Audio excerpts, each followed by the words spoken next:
Welcome back to another edition of the Gabagools Podcast, episode 61. With me today, the Dan man himself, Mr. 61. Modello. Mr. Modelo, yeah, I think I mentioned this to you right before we started this, but forgot the Tucker jersey. I was going to break the Tucker jersey out, and as my intro for today, I was going to say, "Go Cubs, go! Go Cubs, go! I was hoping you wouldn't have Hey to sing Chicago, that what do stupid you song. say?" Yeah, it. I really hate that song, too. That's I'm the sure. funny part. I'm sure you do. As a Cubs fan, you gotta like it, and you know what? It's catchy. It's got a little, after you've had a few beers, you're out there in the bleachers with all the creatures out there, and you just reminisce on a good day, right? You're watching some baseball for the better team in Chicago. The sun's beating down on you. Your Chicago. beers. It's a little hot out there, so you got to drink those beers pretty quick. But that's not usually a problem.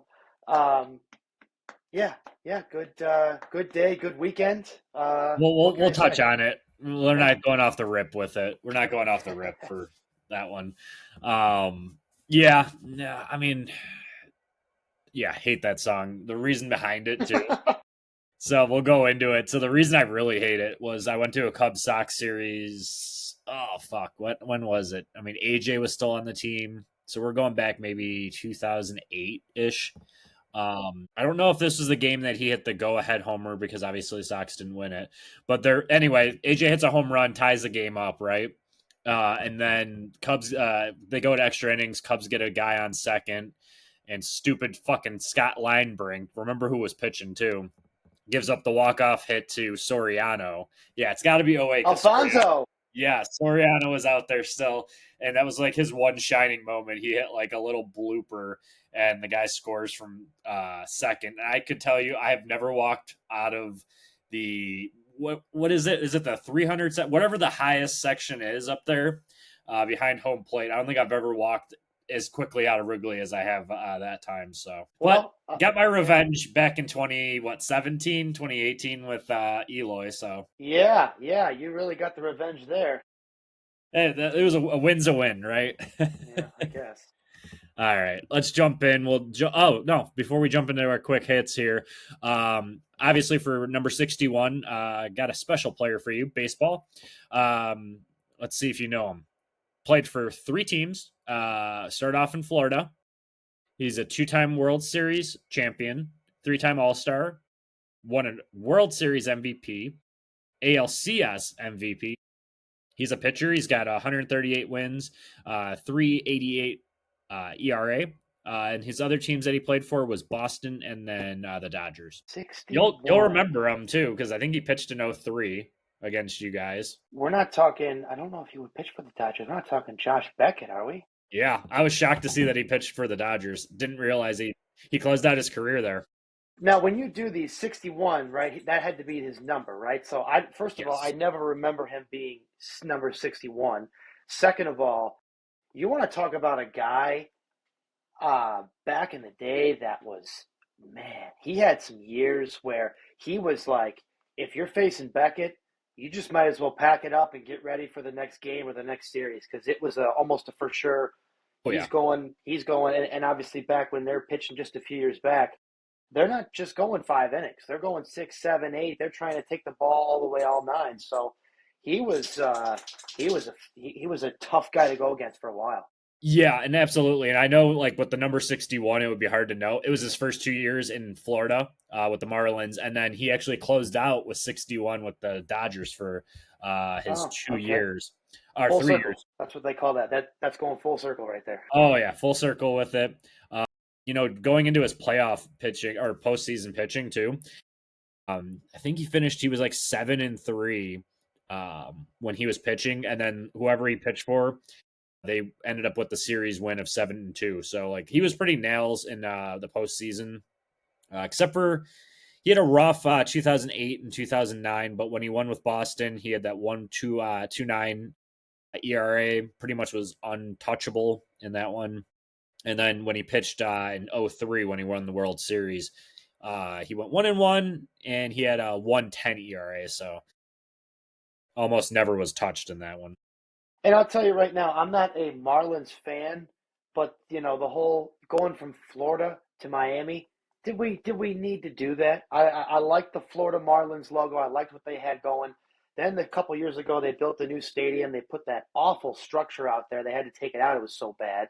Yeah, Jeter And hated it. it's like, what are we doing here?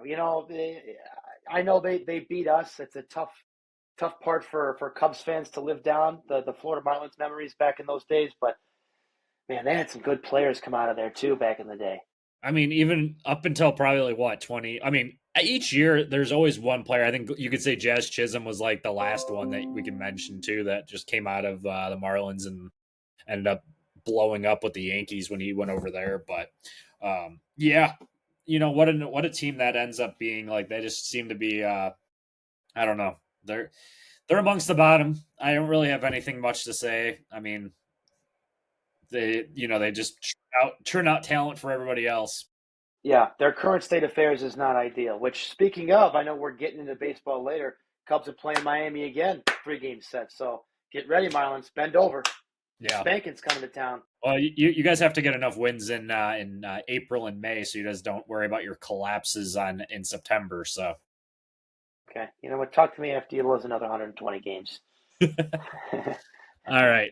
In the quick hits here. All right. So NFL news, Nick Sirianni extended by the Eagles. Not much of a surprise there. After you win a Super Bowl, you're obviously going to get extended. Yeah. Not much. It's a no-brainer. Kind of funny, though, after everyone was calling for his damn head last year. Yeah. Still makes me laugh. And then obviously Brock Purdy signed his extension, 5 for $265 million. Yeah, I saw that. I think that was kind of shocking. I mean, but it was bound to happen. I mean, you can't. They have to kind of build with like what they have with them. How much is that? How much of that is guaranteed? I would have to. I'll look it up as we talk. I saw that though, and I was like, man, 265 for Purdy. I mean, if that's the going rate for an average, slightly above average quarterback, in my opinion, in the NFL, Jeff, we missed our calling, my friend. For real, 181 million guaranteed. But yeah, one of those guys that kind of just he's a game manager. I don't see him like he doesn't move very well in the pocket. There are those games that he does seem to go off, and I will say this for fantasy, he's a nice complementary piece. For sure. I feel comfortable starting Purdy. Honestly, if you told me I had to go like if I could build a whole team and just have Purdy as my QB, I'm perfectly fine with it. Yeah, I don't know. I don't know what the 49ers are doing. They're kind of the team that's kind of aging out. They're kind of just, I mean, they extended Kittle too, but like Debo's gone now. They traded him away. Ayuk kind of is, I think he just left a bad taste with everybody. I mean, he tore up his knee. So it's going to be a lot of Ricky Pearsall and maybe Jacob Cowing, maybe finally. Been holding on to that fucking guy forever in fantasy. I guess my one takeaway from this would be the NFL is supposed to be a quarterback league, right? Yeah, it is. You've got a great quarterback, and I know last year with Joe Burrow and the year he had, the Bengals just the team wasn't great, and then they got hot at the end. But when you got a Brock Purdy going against the Josh Allen, who are you going with? You know what I mean? I get, and that's my more. I know San Fran usually builds a good team, but man, if that's a lot of money for a guy that. No offense to Brock, I don't know him personally. I don't want to poop in your cereal too much today, buddy, but that's. Mr. Irrelevant, yeah, just got paid so much money. Good Lord. Yeah, we'll see how it turns out. That's gonna be a fun one over the next couple of years to see, what kind of cap hell they end up in. But, I give that organization and Kyle Shanahan a lot of credit because they can seem to do a lot with a little, and then churn out as well. So. That's all the NFL news I got. Moving into NHL, we had a Game 7 last night. We had the Panthers taking on Toronto, and Brad Marchand makes history. He beat Toronto for the 5th time. He is actually, and this is just a fun stat. So Brad Marchand used to be Boston Bruin, got traded there this year. He's a legacy guy, was one of those guys that's been on the team with the Bruins for a long time. He went over to Florida, which he's kind of just a pest if you've ever heard him. He was on the I've heard the name. Yeah, he played against the Hawks in the 2013 Cup as well, and he was a pest then. Big ass nose. He's got a beak. He does have a beak, but he's a perfect 5-0 in Game 7s against the Maple Leafs. 2013, 2018, 2019, and 2024. Pretty good. Can't do much better than 5-0. Yeah. So yeah, they ended up winning. Now Florida will take on the Carolina Hurricanes. in the Eastern Conference Finals. Panthers have made this will be their third straight Eastern Conference championship, or Eastern Conference semifinal, whatever you call it. Whatever the finals for the conference. So see if they end up making a repeat performance. On the other side, out of the West, we have the Oilers versus Stars. My Oilers plus 900 still staying in strong. Stars ended up taking out the Jets the other night.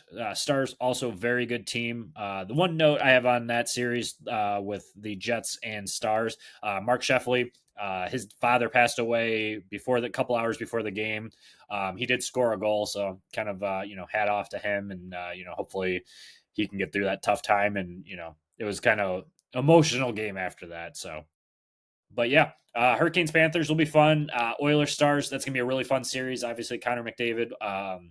You just have to run through those good players with the Oilers, and we might see a repeat of last year's Stanley Cup with the Oilers and Panthers. That would be my guess right there. Every time I hear of the Hurricanes, I'm remembered, I don't know why, that's just how my brain works, of Ben Stiller in Dodgeball at the end when they're playing and he goes, "You ready for the hurricane?" Yeah. It's so funny because he doesn't the Hurricanes play at such a slow pace too. It's like the complete opposite, but it's like such a boring, they're very boring to watch, but they get the job done is the best way to put to sum them up. But like I said, my prediction, Panthers make a repeat performance and then they take on the Oilers. Okay. We'll come back and check on that in a couple weeks. Absolutely. Yeah. All right. Let's do some WNBA news here. They had a huge opening night, opening weekend. This past weekend, we have the Indiana Fever, who look a lot better defensively. New coach, added a bunch of surrounding pieces to, surround our Caitlin Clark here. She had a triple-double. And did you see the foul that she had on Angel Reese? That sparked it up like just every topic and became a racism thing, just both sides. I did not. Flashing. Oh my God. Yeah. So Angel Reese pushed Boston. I think her name, I forgot what her first name is, but their center on the Fever, Boston. She pushed her to get the rebound, right? Goes up, grabs the rebound. As she's going back up, Caitlin Clark kind of fouls her. And Angel Reese gets up and tries to run into Caitlin Clark. It was a mess. I'll try to get the video for you if I can, but what a mess that ended up being, just because it sparked a bunch of controversy. We're going to be hearing about this Angel versus, and it's such a funny rivalry because it's truly not even a rivalry. It was and the funny thing is too is it's a basketball play. Once I pull it up for you, you're gonna be like, okay, this is nothing. So, but yeah, Caitlin Clark had her triple double, and business as usual. And that's one of those teams that honestly, I think that I'm gonna, say it now. I think Caitlin Clark might win an MVP this year. Is that a fact? Is that what we're going with? I think I put a bet on it too. That's not a bad bet. I mean, she's if you're getting a triple double in the opening game, opening week, whatever, she's ready. She's ready for it. All right, let me share my screen and we'll put it on there. And I want to hear your thoughts on it. I mean, pushing the back. Okay, and then right here's where Caitlin Clark fouls her. Good Lord, that looked like a little flop from Angel. That didn't look like that was. Yeah.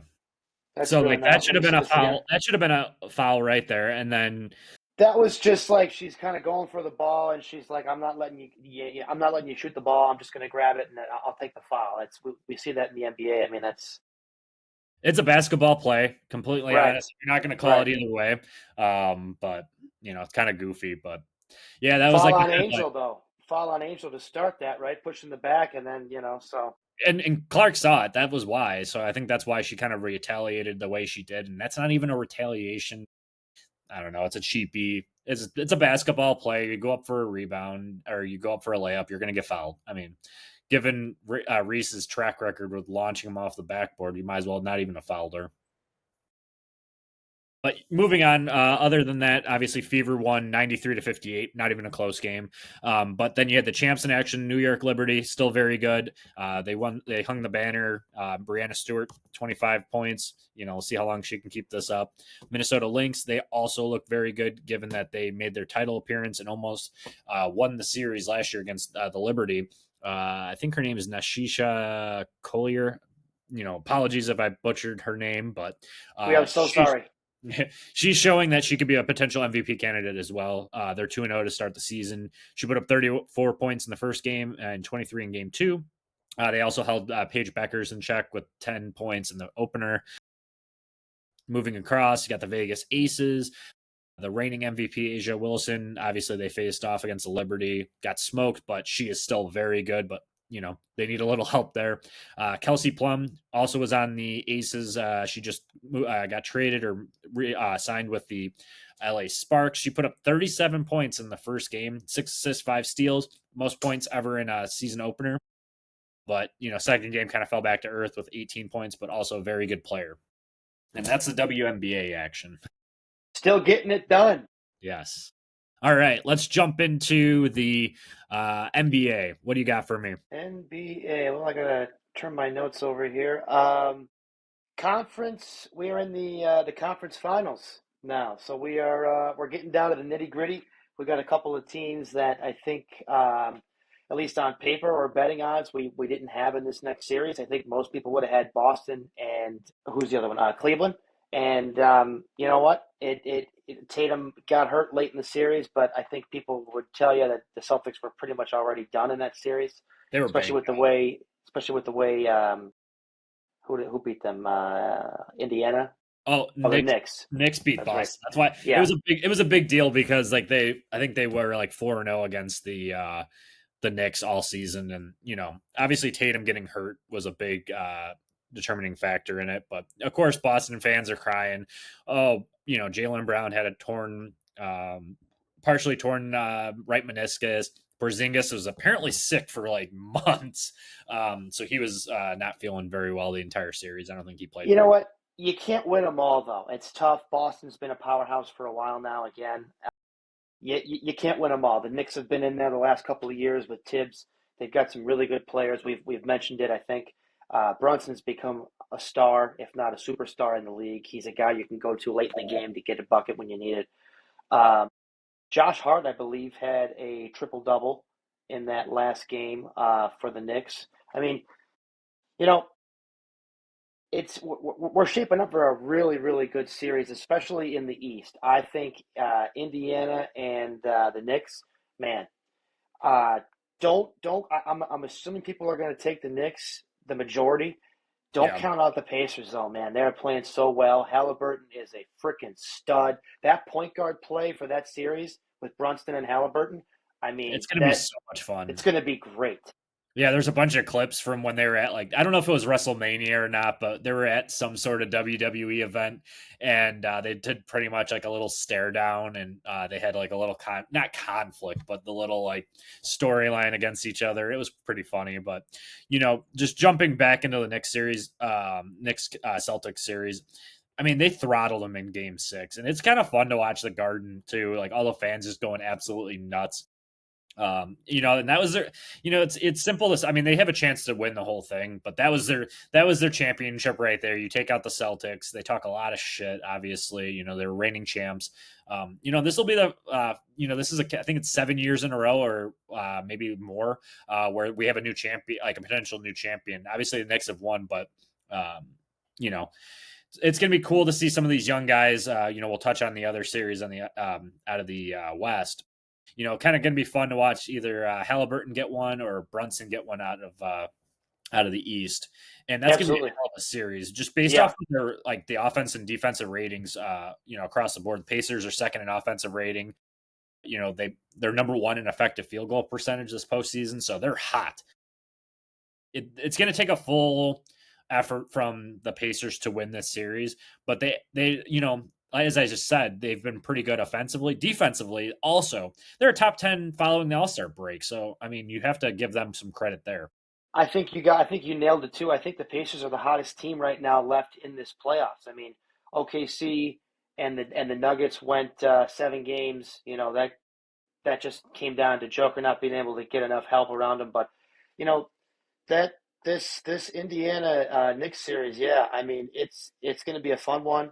You mentioned the point guard play, and I couldn't even tell you who the head coach is for the Pacers, but hell of a job over there. And I mean, if you could make some money putting a bet on the Pacers, I don't know, I'm I just mean, putting it's it out worth it. there. It's worth a shot. I mean, I think they're like plus 200 or something, so you make a couple bucks. But I mean, I'm not going to count them out. But I mean, the Knicks defensively are just so good. That's the thing, and they seem like Mitchell Robinson. Did you see that block? He had that whole like little transition where he pinned it off the glass. That was so sick. He was just all over the place on defense that entire game, and I think the Celtics did win in game 5, so like it gave them a little hope, but you know, does that mean like uh, is it tainted? Is the Knicks win against the Celtics a little tainted given the injuries I that they don't know if I would say I don't know if I would say tainted. I know injuries come out usually sometimes after the season or the series if that's the case with some of those players. Hey, but at the end of the day, you're not going to get a lot of I'm so sorry to hear that from most people. You lost the series. Boston's been a great team for a number of years again. They're one of the most storied franchises we've got in the NBA. Nobody's going to say they're not a good team, but the Knicks are a damn good team too. I mean, and yeah, they lost that the series Nova before. boys. Them Nova boys. Yeah, so Are you taking the Knicks or are you taking Pacers? I'm kind of torn here. I'm just going to take the Pacers just for the hell of it because I like them. I want to take the Knicks because I love Brunson. With him, I always mention he's the local kid, Stevenson alum. But fuck it, man. Let's go. Let's go for the Pacers. Let's have some fun. I know I want to pick them because of just the ass kicking that they gave the Cavs too, just because they won 60 God, plus games and just got absolutely dominated 4-1 in that series. oh And my I God, like Halliburton, he's breaking out in front of us. he's good. I mean He's it's a hard. walking triple double. It seems like. Yeah, and you know what's funny too is people aren't giving him the credit, and people are saying like I think Stephen A. Smith said he's not a star, or he's not Oh, elite he's if 22. he hasn't become a star yet, he's become a This star from series, last postseason and this postseason. yeah, I think this. So I think if the Pacers do win, it's because of him going off and like really proving that he can be up at that next level. Um, the problem is I don't see them beating either the T Wolves or Thunder in that next series. But to transition over, I'll take the Knicks just to be devil's advocate on it, just because I think I want to see Jalen Brunson win one. I think that'd be really cool. Even though I hate the Knicks, I mean they're so much fun though. Like they're not a hateable team. I think that's what I like No, about the Knicks this year too is that they're not a hateable team. But being a Bulls fan, you have to hate them. this is true. Flipping over to the other side of the court, Thunder outlast the Nuggets in Game 7, 125-93. Joker finished with 29 and 7. Just not enough, like you mentioned. Obviously, Aaron Gordon's injury really kind of crippled the Nuggets in those last couple games. At that point in this Game 7, there was 27 made layups slash dunks. So obviously the defensive presence wasn't there. But I don't know if you saw any of it, but Alex Caruso guarded Joker for a little bit. You know what? I did not see a lot of that game 7, but Caruso, man, he can guard just about anybody in the league. I mean, him going up against Joker, though. I'd still take my chances with Joker. But that series just came down to Jamal Murray is a good player, but he has his games where he'll give you 15, maybe 20 when you need 30 or more. Yeah. And the same thing with some of the other guys on that team. We talk about this a lot with a lot of teams. What are you going to get from your supporting cast? Sometimes it is as good of a player as Joker is. You see, there's other good teams in the league. OKC, I think, was the number one overall. Obviously, they had that great year, and I think they're the only one seed left with Cleveland being out. So um, we'll see what happens. I think I'm probably going to take them to take down Minnesota in this next series, but I don't know. Yeah, I mean, here's what we could put in there too. I mean, the Thunder were a better team than Nuggets, like hands down. I think everybody kind of knew it. It was going to be, if they could hold off Joker as far as he could go. But, jumping into that series with the T Wolves too, I think it's tied up 2-2. And it's been kind of fun because you saw Cat get traded for Julius Randle, and they're both in their conference finals. So it's one of those trades that kind of worked out for both. I think change of Yeah, scenery was good for both of them.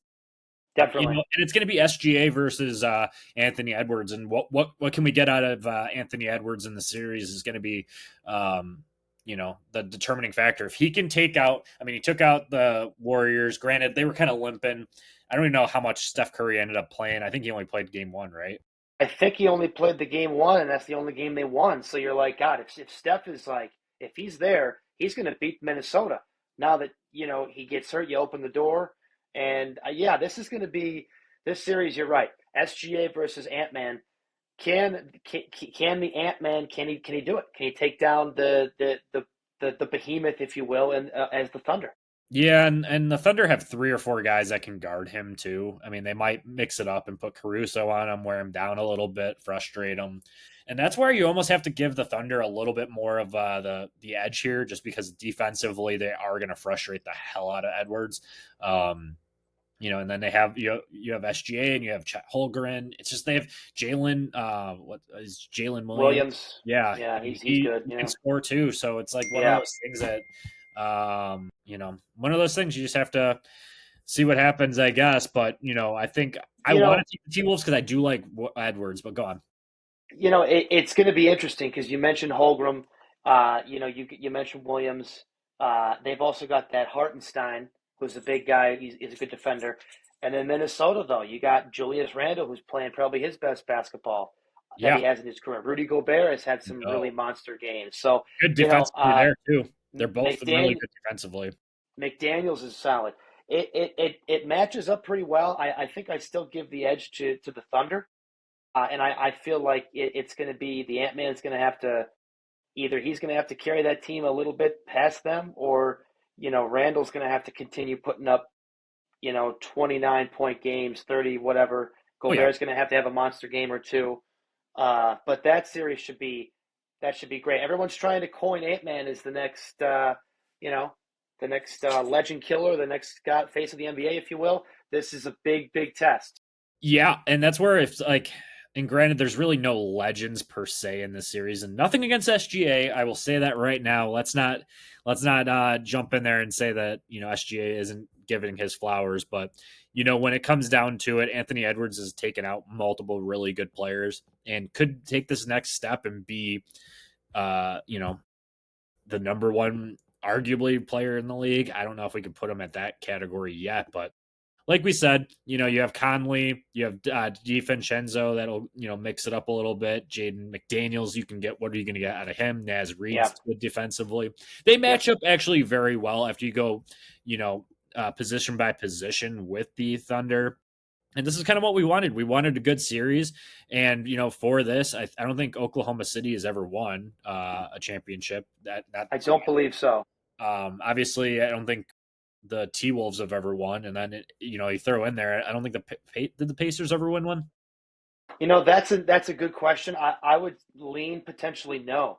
So you're right. You got a lot of potential, not only just first time winners in general. So I mean, people usually say the ratings are better when you have the bigger brands in there, but I like it when you got some more of the underdogs and some teams that you don't see every year. It's so much more fun.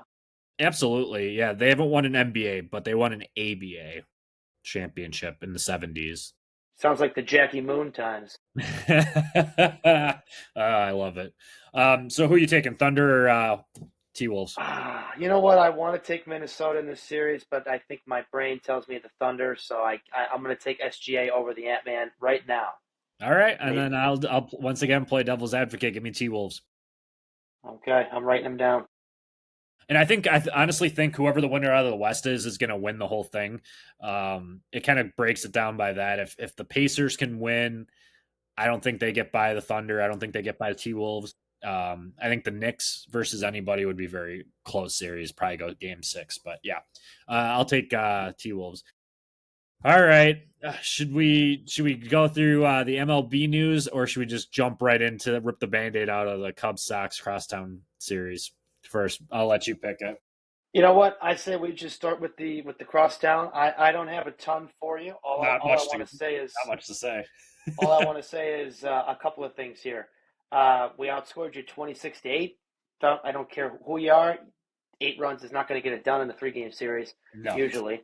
And PCA. I mean, guy is on fire. He's I wrote it down. I don't know if it was this. I think it was last week. He's got like the most home runs, and all of his home runs have come. He's not leading the league, but since April, like 11th or 19th or something like that, he's hit 12 or so homers, maybe more now. So, I mean, what can you say about him? The book on him coming up was he was an elite defender, one of those guys where it's like you bring him up and he's going to be potentially the best defender at his position in the entire league.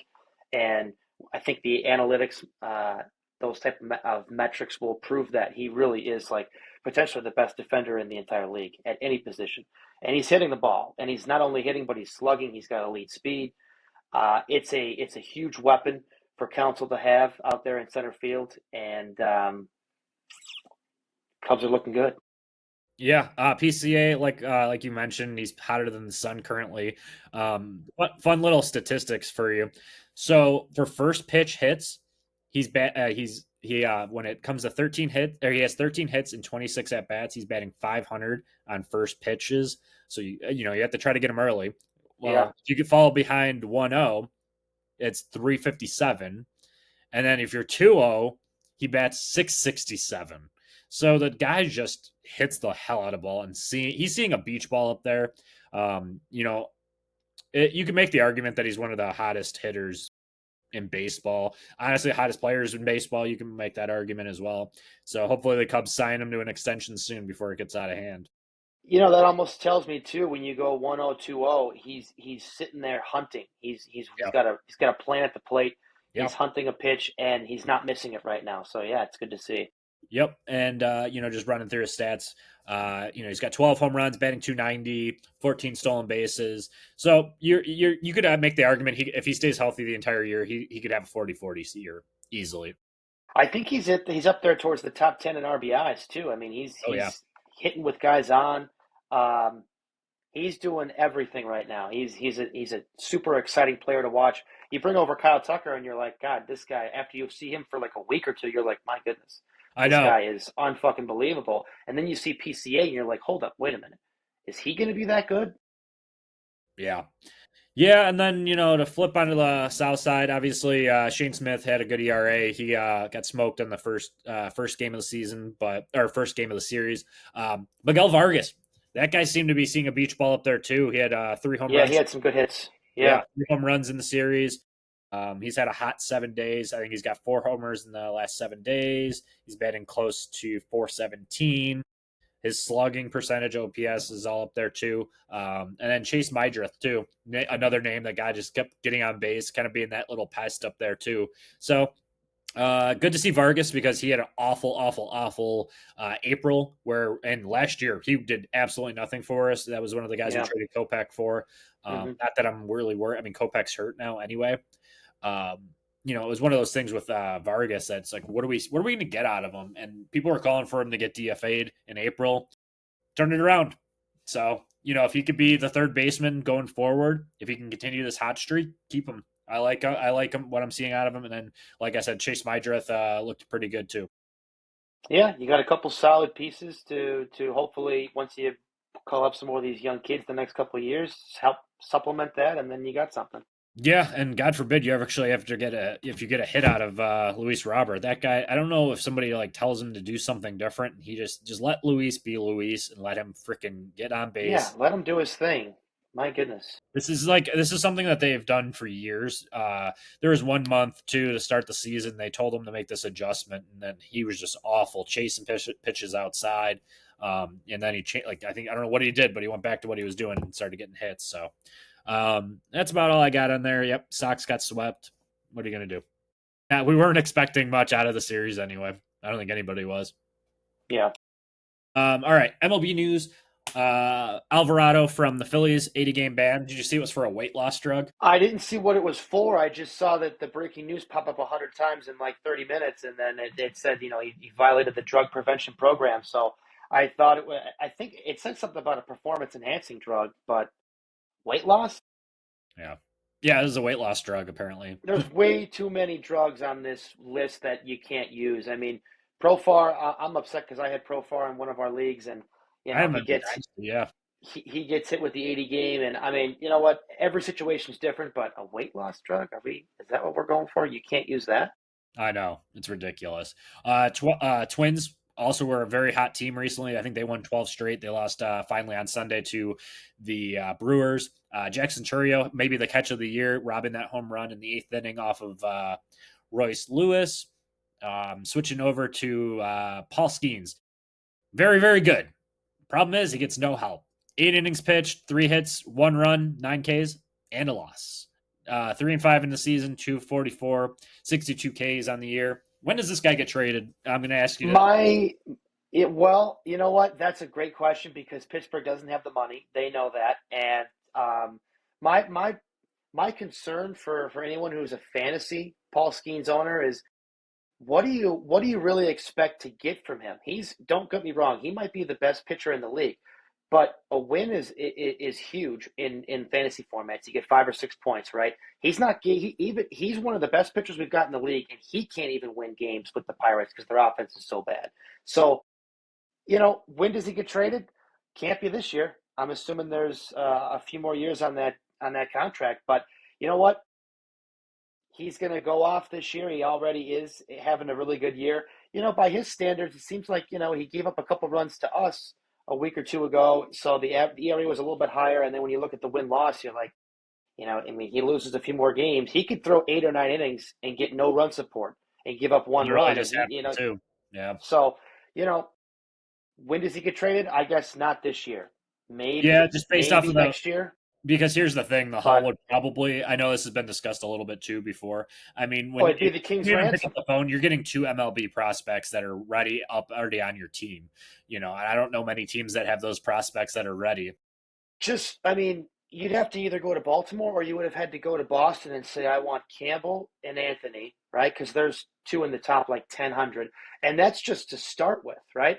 Then you're talking, what else do you add to that? But then, I don't know. I don't think he gets moved this year, though.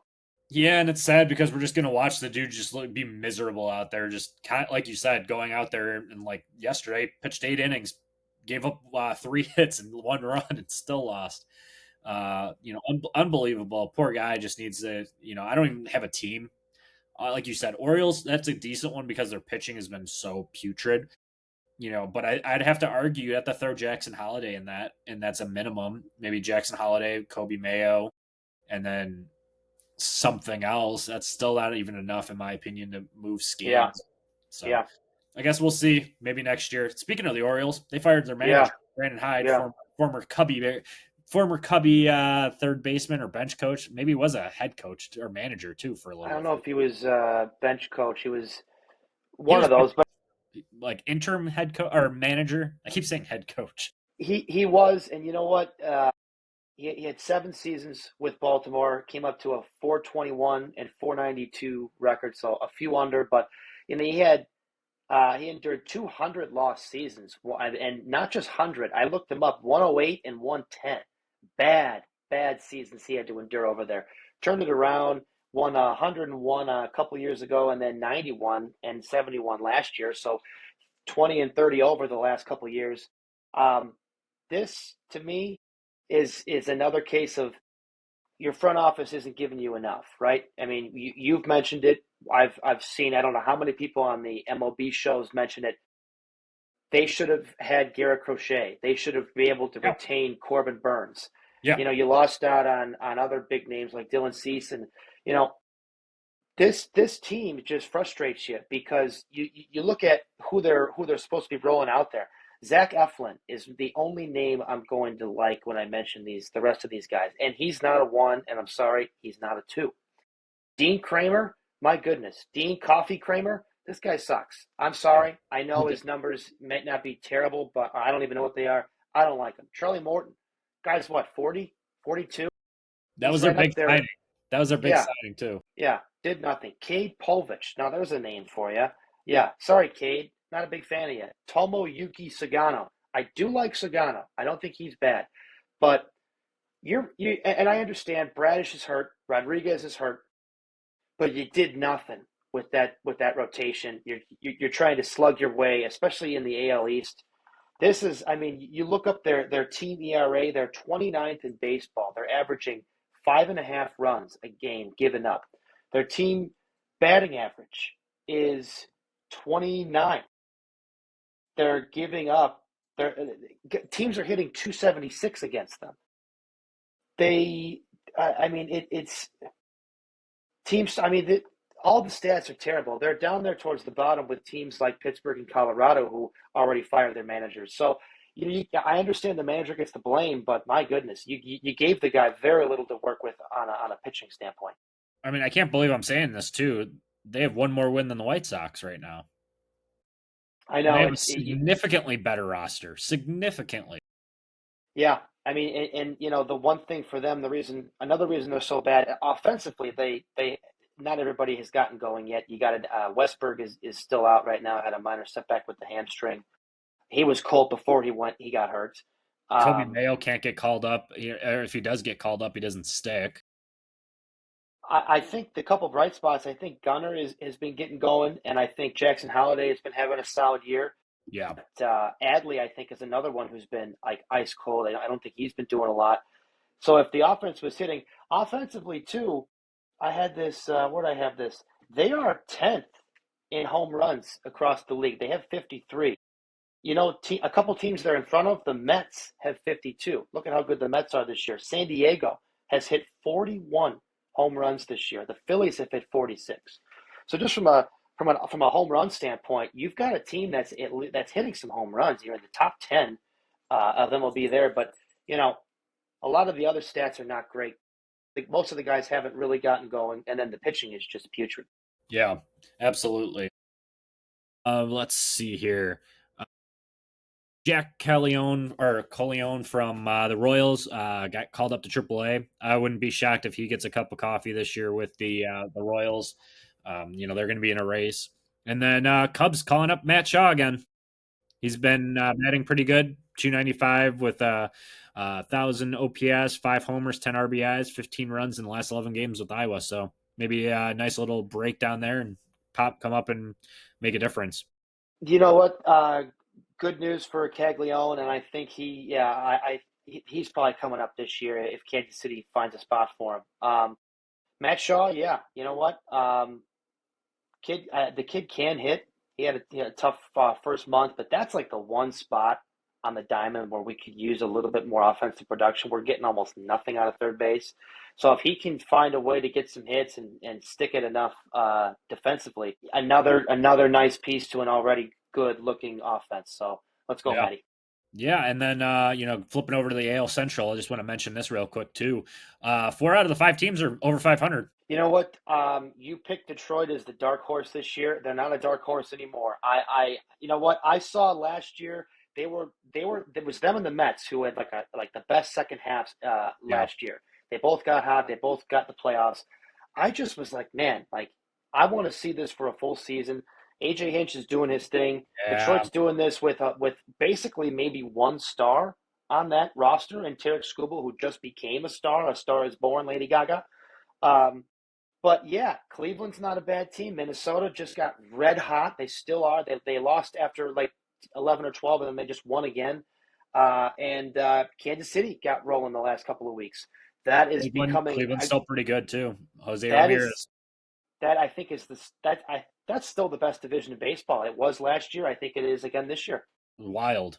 Who would have thought? Because of for so many years, I get we had to hear, oh, the AL Central's terrible. I mean, I guess for the White Sox, if we had to pick a time to really fucking suck, I guess this is a great time to do it because given the division right now, I mean. Well, and it's interesting because the AL Central does it a little differently. That you don't have a lot of there's star power there, but you don't have a ton of the star power. You look at the Yankees. You look at there's like 3 teams, three or 4 teams that have hogged all the star power over the last 5 to 6 years. It's just insane. So the Central has to do it a little bit differently, and look what Detroit is doing. Look what Cleveland's been doing for a while. And the other 2 teams. And Minnesota might have the most star power, and they just got going. And then Buxton and Correa got hurt, and now they're out for another week. So. I know. I think of you talking about them in the preview every single time I see that, and just it cracks me up just because they always get hurt. Another team that's been pretty hot is Atlanta. After starting off like 0-7, 0-8, and they've won like 21 of the last 25, I think they said. So they've Yeah. been red hot. Yeah. One note I wanted to run by you too. How do you feel if you were the Padres, knowing you gave up Mackenzie Gore, C.J. Abrams, and James Wood for Soto for what, half a season was it? I'll You tell know, you, that trade already looks bad. And you know what? it'd be worse. One team that sound. I know this wasn't guys they drafted, but Washington finds a way. They draft well, and they're able to do well in trades. And I mean, look what like you just said. Look what they got from that. Mackenzie Gore has been up a couple of years, having a breakout season right now. Leading the See, leading the league in with 84 Ks too. So CJ Abrams, the last year or two, has been a really good shortstop. He's been really good this year. I think he's having his best season. He's got the average up a little bit higher than what it's been the last 2 years. So Abrams is a stud. yeah, And, there's a lot of good shortstops in the league. He's a stud. He's top 10. And James Wood, I have to say, we made our little trade at fantasy. I didn't know enough about James Wood. You read up, you say he's a big kid, he's got a lot of power. Man, he looks good. I will say, I told you. Washington, I mentioned it too. Washington has a really nice core. They are going to be, they still need some pitching. They need more. The next couple of years, though, if they call up another couple guys, you make a trade or two to get some pitching or whatever. Dylan Cruz looks like he's going to be really good. They have some really good, really young talent. Yeah, I mean, if they can get a break where the Phillies some of the Phillies talent either leaves or ages out, watch out for Washington in a couple of years. But yeah, that's all I have really for baseball. So anything else you want to close out with? I got one thing. I don't know how much time you have. So I'm sure you heard the recent news about Pete Rose. Yes. So I just want to run down. We all know he had his off the field issues there, but I just want to run through a few things here about Pete Rose with his career. I know he was betting on baseball. That's like the number one no you can't do. But you look at his career. He's a 303 career hitter. This is one of those immortal records in baseball that will never be broken, and I'm going to get to some of those in a second here. But 4,256 career hits is a record in the sport that will never be touched. He's the hit king for a reason. That's what he's called. His nickname was Charlie Hustle. Rookie of the Year, won an MVP, 17-time All-Star, 6 career WAR. That's pretty good. Two-time Gold Glove winner, Silver Slugger, won a Clemente Award, 3-time batting title as the hit king, proper, makes sense, 3-time World Series champ, and a World Series MVP. He also has the all-time record in games played, 3,562. That's what you get for playing 24 seasons. But not only that, 24-year career, played in 150 games or more, 19 seasons of 24. This was a guy that played every single game. He had 2 seasons where he played 163 games. So this was a guy that took the slab. I know that's a pitching reference, but he got out there every single day. It's one of those records that won't be broken. And when you go into some of those, you go into Cal Ripken's 2 career consecutive game streak. That's obviously one of those that you could just say, all right, no one's touching that ever. Joe DiMaggio's 56 hit game streak. That seems like it could be attainable. I don't know why to me, but it won't. It just won't, especially in today's game. It's not going to happen. Cy Young, how about this one for you? 11 career wins and 749 career complete games. Those won't be touched. You also have Hank Aaron's total bases, 6,856. And I got one more for you. This is a good one. Old Hoss Radburn had won 60 games in one season. Let me tell you something. All of those stats I just mentioned, also to Ichiro, 262 hits in one season. These are all records that'll never be touched. You can have your own opinion on Pete. I think Ichiro's will. 262. I mean, it's a lot of hits, but I think one season, somebody can do it. That's That's the only I one I mean, see that could be. That's the only close one that I would even make an argument. well, that one or DiMaggio's 56 hit, and it's so hard to get a hit. I mean, Kyle Schwarber's got a 40 or 50 something almost on base streak going right now, Right.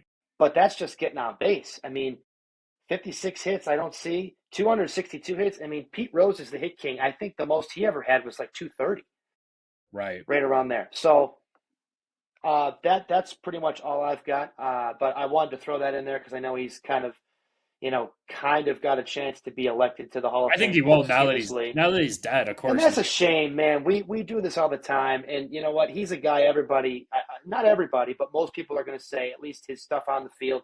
He's a for sure Hall of Famer. Oh yeah, I think there's just more that goes off the field that soured a lot of people's mouth. Absolutely. Other than the gambling too, you'll have to look it up for Yeah. yourself on that Of one. course. But No. yeah, Yeah. Yeah. so yeah, we'll see. I mean, I think he gets in now that he's passed away. I think people will let him in. I also Shoeless Joe also got his ban lifted too. So Who would have thought, right? out of I all mean, players too, it was like I don't know why you wait almost over 100 years for that, but what are you gonna do? yeah. All right, That's we'll all I close got. out there.